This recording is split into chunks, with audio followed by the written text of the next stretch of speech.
In this video, I'm going to show you how to fix black and white display on iPhone. So if you've accidentally made your screen black and white and don't know how to turn it back, first let's open up the settings and let's head back for a moment. And we will be looking for accessibility. So we can find accessibility on the bottom right here and click on accessibility. And let's go over on the vision tab or the vision panel, which is on the top.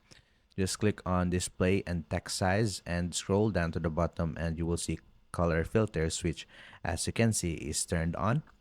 And click on color filters and just turn it off, and it will turn your screen back to normal. And that's about it. That's how to fix black and white display on iPhone. If you have any questions, please let me know down in the comments and I'll do my best to help you out.